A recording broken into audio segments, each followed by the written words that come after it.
3, 2, 1, voar! Olá, mais uma vez aqui estamos com o nosso programa Alinhando os Ponteiros. Isto mesmo, como é maravilhoso a gente ter a vida alinhada por dentro, por fora e sabermos o que está acontecendo ao nosso redor, conferindo tudo na Palavra de Deus. A Palavra de Deus, ela é tão linda, ela é tão real, ela é tão atual e nós vamos ver que tanta coisa, tanta prosperidade, tanta tecnologia dos nossos dias, nós vamos ver que lá nas Escrituras, lá no passado, lá em Israel, também houve tempos assim. Isto mesmo, queremos conversar sobre um tempo de prosperidade e de muitas invenções em Israel. Vamos ver? Invenções em que área? Havia inventores? Prosperidade de que jeito? Vamos ver? Deixe seu coração aberto e pronto para ouvir Deus falar. Ele fala conosco. O programa Alinhando os Ponteiros já começou.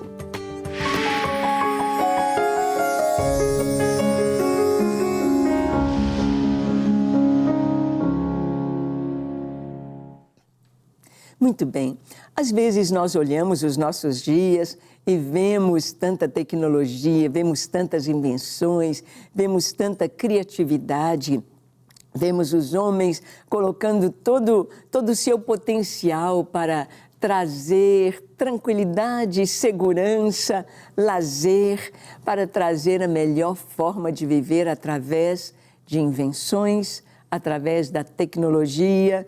E nós vemos nos nossos dias alguns países tendo muita prosperidade, outros tendo um declínio tão grande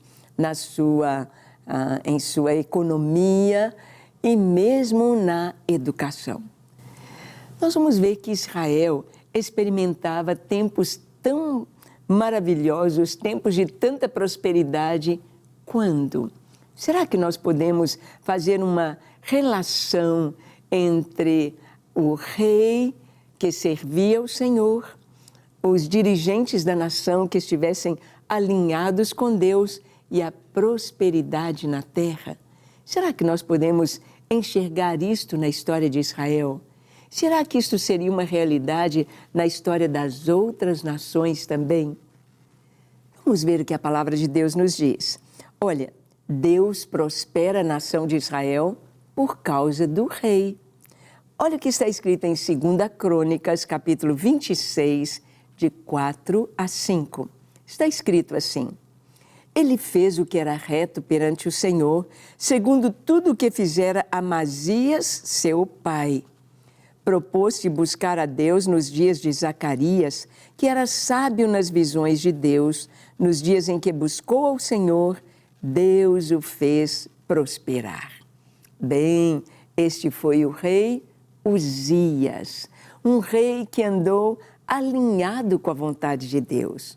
O rei Uzias foi um rei que, quando são classificados os reis e os reinos em Israel, de acordo com um parâmetro que era Davi, se andaram nos caminhos de Davi, se buscaram a Deus, se buscaram estar alinhados com Deus, então eram tidos como bons reis, um bom governo, um governo próspero. Mas, se não estava alinhado com a vontade de Deus, se o rei não estava em obediência ao Senhor, nós vamos ver que não havia esta prosperidade. No tempo do rei Uzias, então a palavra diz, ele fez o que era reto diante do Senhor. Ele buscou fazer justiça, ele buscou andar em retidão, ele buscou andar fazendo a vontade de Deus para o rei e para a nação. Propôs-se a buscar o Senhor, ele buscou o profeta, ele valorizou a palavra de Deus, ele valorizou a palavra profética. E nos dias em que ele buscou o Senhor, Deus o fez prosperar. É tão lindo isto. Quando nós entramos debaixo desta luz do Senhor, quando nós entramos debaixo desta obediência ao Senhor, a bênção vem, ela é natural. É o que Davi nos diz no Salmo 23. Ele diz que bondade e misericórdia certamente me seguirão todos os dias da minha vida. Bondade e misericórdia. Nós podemos ver a bondade de Deus, a misericórdia de Deus, nós podemos ver a presença de Deus conosco quando nós andamos em obediência à sua palavra. Deus dá vitórias a Uzias sobre os seus inimigos. Nós vamos ver em 2 Crônicas, capítulo 26, de 6 a 8. Continuando o texto, nós lemos assim: Saiu e guerreou contra os filisteus e quebrou o muro de Gate, o de Jabiné, o de Asdod, e edificou cidades no território de Asdod e entre os filisteus. Deus o ajudou contra os filisteus e contra os arábios que habitavam em Gur-Baal e contra os meunitas. Os amonitas deram presentes a Uzias, cujo renome se espalhara até a entrada do Egito, porque se tinha tornado em extremo forte. Que coisa tremenda! Aqui Deus deu vitórias ao rei Uzias sobre os seus inimigos. Quando nós andamos alinhados com a vontade de Deus, quando nós buscamos fazer a vontade de Deus, então o que acontece? O inimigo não consegue prevalecer, o inimigo não consegue nos derrotar, o inimigo não consegue nos destruir, porque o Senhor está conosco. E se Deus está conosco, quem será contra nós? Não é o que diz a Escritura? Isto mesmo, se nós andamos alinhados com a vontade de Deus, se nós estamos no centro da vontade do Senhor, o inimigo vai caindo à nossa frente, vai perdendo terreno. E aqui nós podemos ver entre guerras entre os filisteus e Israel, nós podemos ver nestas guerras, eram guerras bem primitivas, né? Hoje nós temos os mísseis lançados, mas nestas guerras, Uzias prevaleceu contra os filisteus. Os filisteus, as 5 cidades-estados da Filístia, eram cidades fortes, muradas, eles eram muito bem equipados para a guerra. Mas nós vamos ver que Uzias, ele prevaleceu, ele venceu os filisteus, ele quebrou o muro de Gate. Uau! Aquela cidade-estado tão forte, Uzias derrubou o muro, edificou cidades em Asdod, outra cidade dos filisteus. Ele foi entrando e ganhando terreno no inimigo, ele tomou o terreno. Deus o ajudou contra os filisteus, contra os arábios, e nós vamos vendo aqui que o nome dele se espalhou. Nós vamos ver a prosperidade do reino de Uzias. Em 2 Crônicas 26, esse capítulo nos conta o seu reinado, de 9 a 10, nós lemos assim: Também edificou Uzias torres em Jerusalém, a porta da esquina, a porta do vale, a porta do ângulo, e as fortificou. Também edificou torres no deserto e cavou muitas cisternas, porque tinha muito gado, tanto nos vales como nas campinas. Tinha lavradores e vinhateiros, nos montes e nos campos férteis, porque era amigo da agricultura. Então você pode ver aí que em Jerusalém, nós podemos ver aí uma foto, um desenho da Jerusalém antiga, não é? Porque somente nos desenhos ele fortificou a cidade, ele levantou torres. Para que as torres? As torres eram fundamentais para a defesa da cidade. As torres eram colocadas nos muros da cidade em pontos estratégicos.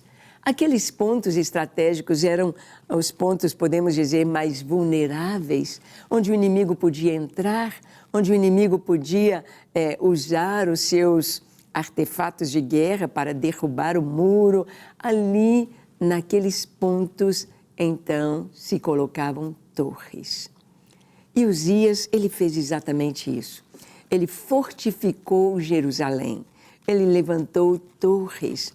Quando nós andamos com Deus, quando nós estamos alinhados com a vontade dEle, Primeiro, nós vamos vencer os inimigos.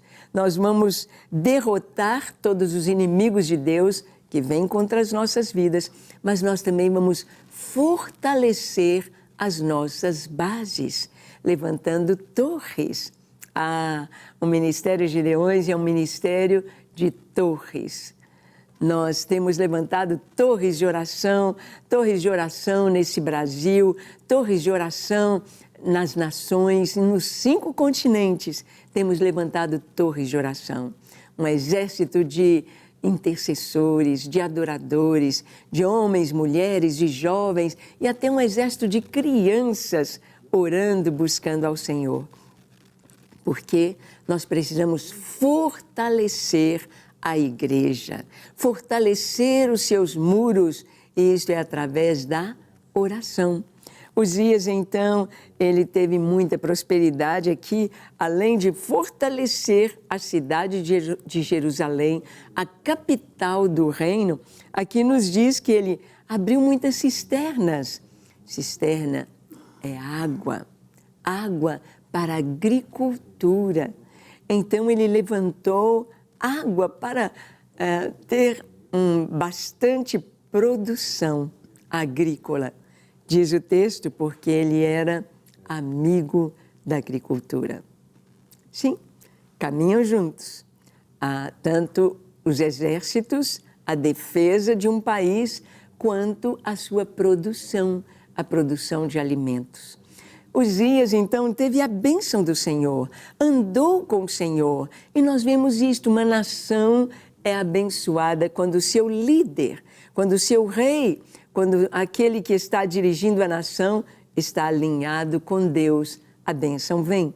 Por isso temos orado tanto pelo Brasil, para que o Brasil possa realmente ter Deus acima de todo nome, acima de todo poder, para que o Senhor seja realmente o rei da nossa nação, para que realmente Jesus Cristo seja o Senhor da nação brasileira, para que a bênção venha, para que a bênção esteja em todas as áreas, desde a agricultura até o exército, até a força, a defesa da nação. Nós vemos então Uzias sendo este homem exemplo. Os exércitos de Uzias, em 2 Crônicas 26, de 11 a 13, nós lemos assim: tinha também Uzias um exército de homens destros nas armas, que saíam à guerra em tropas, segundo o rol feito pelo escrivão Jeiel e Maacéias, oficial, sob a direção de Ananias, um dos príncipes do rei. O número total dos cabeças das famílias, homens valentes, era de 2.600. 2.600 guerreiros de elite em Israel no tempo de Uzias. Debaixo das suas ordens, havia um exército guerreiro de 307.500 homens, que faziam a guerra com grande poder para ajudar o rei contra os inimigos. Então aqui nos traz o rol dos valentes, daqueles campeões de guerra, e nos traz também o rol de 307.500, 300 mil guerreiros. Uma nação pequena. Israel sempre foi uma nação pequena, mas ali tinha aquele exército preparado. Até hoje, nós vemos Israel pelo fato de trazer no seu nome o nome de Deus. Israel é aquele que luta com Deus e prevalece. Israel, a nação que Deus separou para dela, ou nesta nação, trazer o Salvador do mundo. Deus separou esta nação para ser um portento, para ser uma pregação ao ar livre, uma pregação na história. Bastando ler a história de Israel, se pode ver quem é o Deus de Israel. E desde os tempos antigos, desde os tempos bíblicos, nós vamos ver Israel prevalecendo nas batalhas quando seu rei está alinhado com Deus, como foi o caso do rei Uzias, um dos reis que governou por mais tempo em Israel, Uzias. Vamos ver aqui que ele fez invenções bélicas de homens peritos. Fez invenções para a guerra. Ele valorizava aqueles homens cheios de criatividade, capazes de grandes criações, capazes de grandes invenções. Vamos ver o texto? Diz assim, em 2 Crônicas 26, 14 a 15. Preparou-lhes Uzias para todo o exército escudos, lanças, capacetes, couraças e arcos, e até fundas para tirar pedras. Fabricou em Jerusalém máquinas de invenção de homens peritos, destinadas para as torres e cantos das muralhas, para tirarem flechas e grandes pedras. Divulgou-se a sua fama até muito longe, porque foi maravilhosamente ajudado, até que se tornou forte. Nós vemos aqui Uzias, então, investindo em, vamos dizer, com criatividade para a guerra. Enquanto um soldado podia manejar um arco para tirar uma flecha, então a capacidade dele estaria em quantas flechas, em quanto tempo ele haveria de manusear o seu arco para tirar a flecha. Uma flecha com fogo, uma flecha com a ponta muito aguda para matar, mas dependendo da sua velocidade. E o que Uzias fez? Eles criaram artefatos. Eles criaram artefatos de guerra para alcançar mais longe, mais rápido e com mais eficiência. Então, através de lançar-se pedras, era uma forma, porque a guerra era corpo a corpo, os inimigos vinham contra a cidade lá da muralha e dos cantos da muralha. Então, se colocavam aqueles, vamos dizer, aqueles artefatos de guerra, aquelas invenções para tirarem 100 flechas de uma vez, com uma velocidade muito grande. Aquelas flechas voavam no ar, alcançando os seus alvos. E ele, então, também atirando pedras, havia as catapultas, né? Então, nós podemos ver aí as guerras, guerra corpo a corpo, mas nós vemos as lanças, nós vemos os artefatos de guerra naquele tempo. Uzias, então, ele prosperou. Em tudo aquilo que ele fez, tudo que ele colocou a sua mão, houve a prosperidade, houve a bênção, houve a abundância.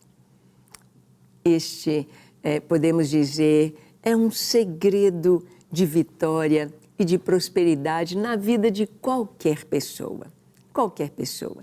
Às vezes podemos olhar grandes ditadores, podemos olhar pessoas que foram em extremo más, perversas, que fizeram muita maldade com as pessoas, buscando apenas poder, buscando apenas um reino de opressão, de ditadura. Mas como estas pessoas terminaram? Como terminou este reino? Quanto prejuízo, quanta coisa tão terrível. Aqui nós vamos ver que Uzias, ele nem teve de lutar tanto. As batalhas que ele guerreou foram para defender o país. E ao defender, ao ganhar as guerras, ele ia avançando. Ele ia avançando. E sabe, nós também vamos avançando no mundo espiritual quando nós buscamos a Deus. Quando nós cremos, quando nós o buscamos de fato e de verdade, cada vitória que nós temos sobre o inimigo é um avanço que damos no mundo espiritual.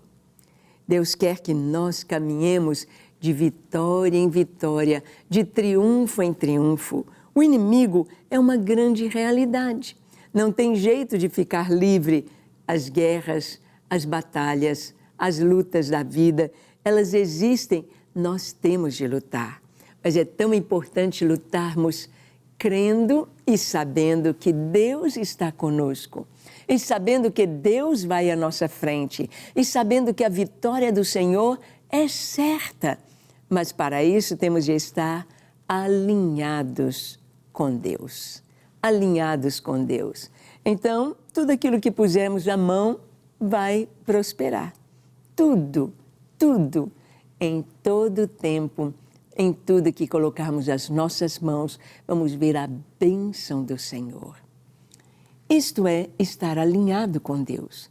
Nós vamos ver, por exemplo, houve um tempo aqui, Uzias, já bem depois de Salomão, ele experimentou guerras, experimentou um tempo difícil e com muita vitória, mas nós vamos ver prosperidade em Israel, por exemplo, no reino de Salomão. Salomão, é filho da paz. Era filho de Davi. E quando Salomão nasceu e recebeu este nome, Deus já trouxe sobre ele uma promessa de bênção.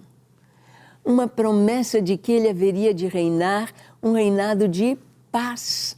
Tanto que o reinado de Salomão é um tipo do reinado de Jesus. Paz, paz. Davi teve muitas guerras. Davi foi um guerreiro. Davi teve de lutar contra muitos inimigos. Davi enfrentou muitos perigos. A vida de Davi não foi fácil. Foi uma vida muito difícil, de guerra, de luta, de muita vitória, de muita experiência com Deus, mas de muita batalha. Tanto que Deus disse a Davi: não, Davi, você não poderá edificar um templo para mim. Porque, Davi, as suas mãos estão cheias de sangue, você batalhou muito, você guerreou muito, você lutou muito, mas o seu filho vai levantar o templo. E Salomão, ele herda, ele recebe todos os despojos e toda a vitória de Davi em fazer parte da vida de Salomão.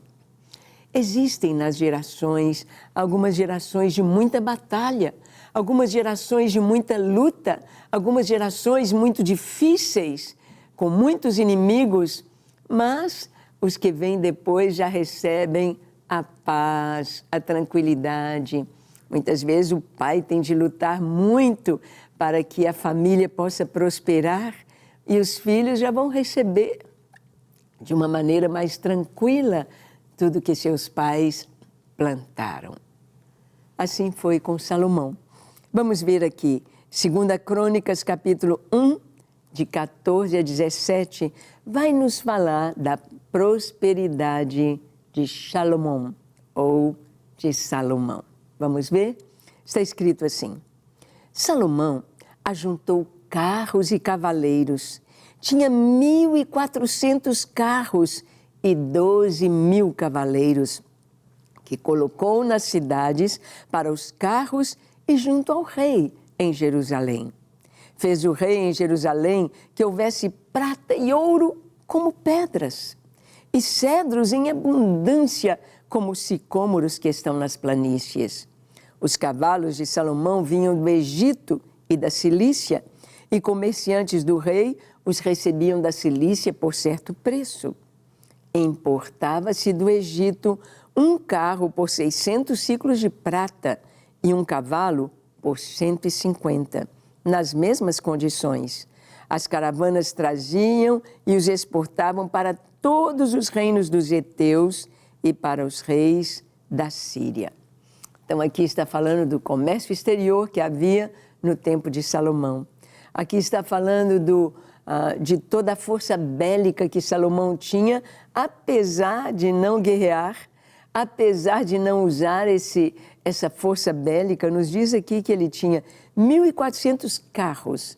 Isso são tanques de guerra para os nossos dias.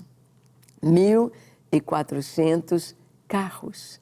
Estes carros implicavam em ginetes, em soldados destros no manejo destes carros, dessas bigas de guerra. E ele tinha, diz aqui, 12.000 cavaleiros. muita gente passava pela escola, não é? Dos cadetes, podemos dizer, do exército de Salomão.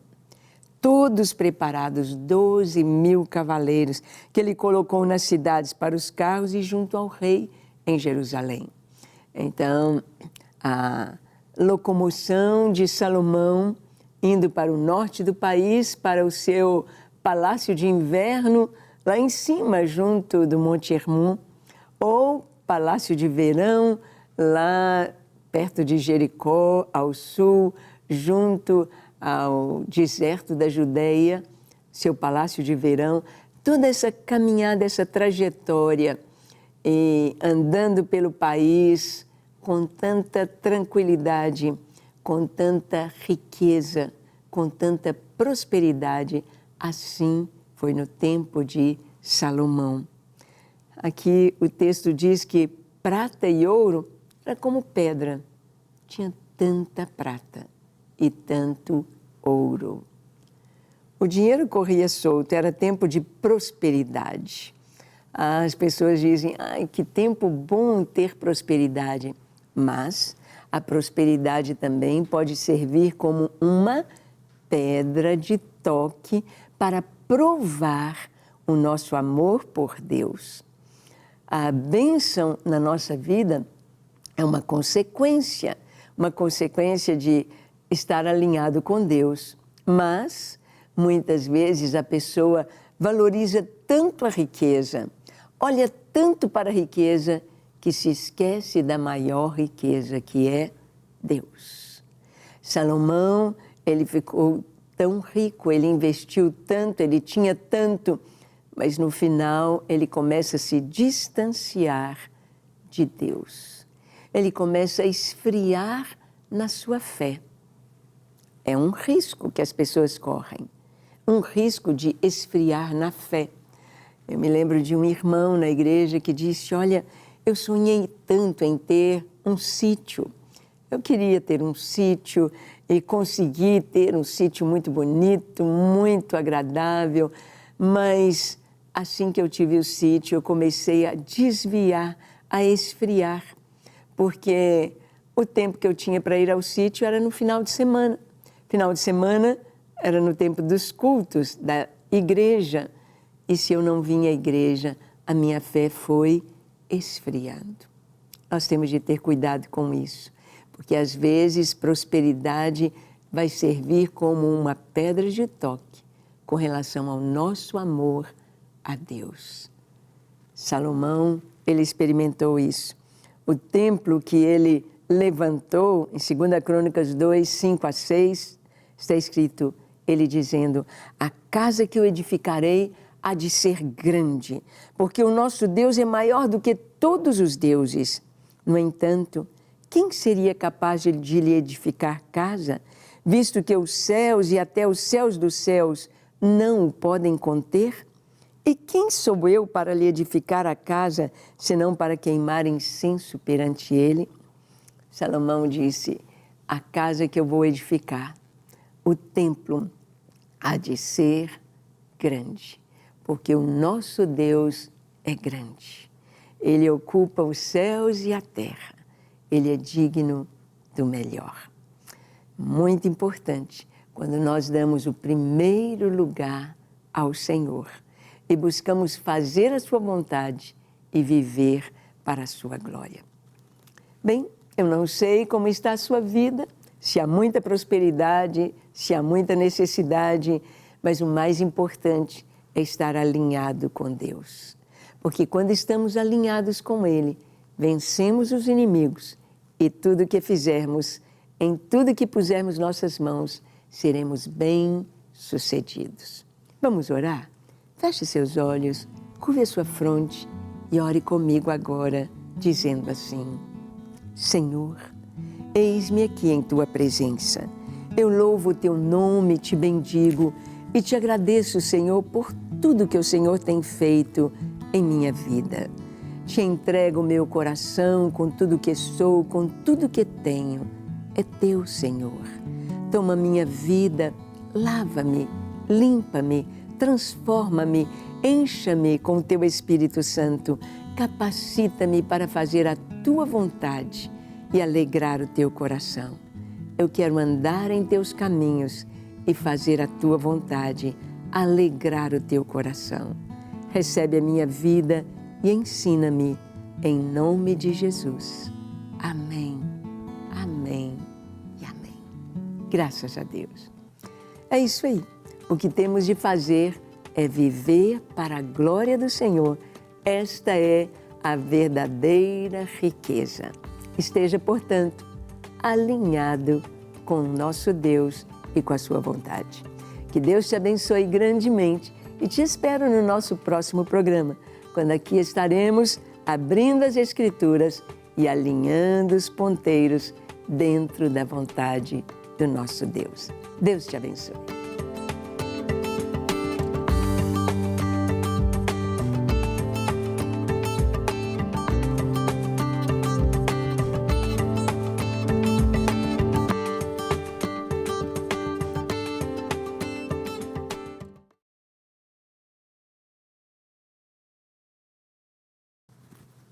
Ok.